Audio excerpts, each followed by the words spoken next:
Welcome back. YCP చేపట్టిన వెన్నుపోటు దినోత్సవం కార్యక్రమంపై మంత్రి డోలా బాల వీరాంజనేయ స్వామి విమర్శలు గుప్పించారు. సరిగ్గా ఏడాది క్రితం జూన్ 4వ తేదీన అరాచక పాలనను ప్రజలు తరిమికొట్టి తీర్పు ఇచ్చారని అన్నారు. ప్రజలు ఇచ్చిన తీర్పు వల్ల వైసీపీకి 11 సీట్లు వచ్చాయని, ఆ తీర్పును జీర్ణించుకోలేక జూన్ 4వ తేదీన వెన్నుపోటు దినంగా చెప్తున్నారని దుయ్యబట్టారు. రేపు 4వ తారీఖు ప్రత్యేకత ఏందో విలేకరులుగా మీరే నాకు చెప్పాలి. మీరు అడుగుతున్నారు, వాళ్ళు ఏదో కార్యక్రమం చేస్తారన్నారు. ఏ కార్యక్రమం అది? వెన్నుపోటు. ఎవరు పొడిచారంటే వాళ్ళకి? 4వ తారీఖు ఏం జరిగింది సంవత్సరం క్రితం? ఈ రాష్ట్ర ప్రజలు ఒక విలక్షణమైన తీర్పు ఇస్తే ఆ తీర్పు ఫలితాలు వచ్చినాయి. ఏమని వచ్చినాయి?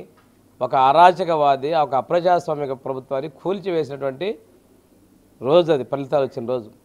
కోకట వేళతో ఒక అవినీతి సామ్రాజ్యాన్ని తరిమి కొట్టేటటువంటి ఫలితాలు వచ్చినటువంటి రోజును ఈ రాష్ట్ర ప్రజలు అద్భుతమైన ఫలితాలు ఇస్తే ఆనాటి పాలకులకు 11 సీట్లు వచ్చినాయి.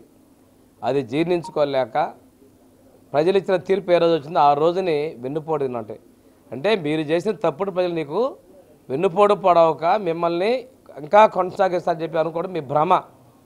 మీరు ఎవరి మీద చేస్తున్నారు? ప్రజలు ఇచ్చిన తీర్పు మీద ప్రజల మీద వెన్నుపోటు అంటున్నారా? నిస్సిగ్గుగా మీ మానసిక స్థితి ఏమైపోయింది మీకు? ప్రజల మీద ఈ విధంగా మాట్లాడతారా? మేము కూడా ఉన్నాము, 11 ఉన్నాయి, అయినా కానీ మేము ఉన్నామని చెప్పుకోవడం కోసం అది ప్రీతిస్తున్నాం. మేము ప్రజాస్వామ్య విలువలను గౌరవించాం. మీరు ఎన్ని వేషాలు వేస్తున్నా ప్రజాస్వామ్యాన్ని గౌరవిస్తూ వాటికి మేము ముందుకు రాణిస్తున్నాం.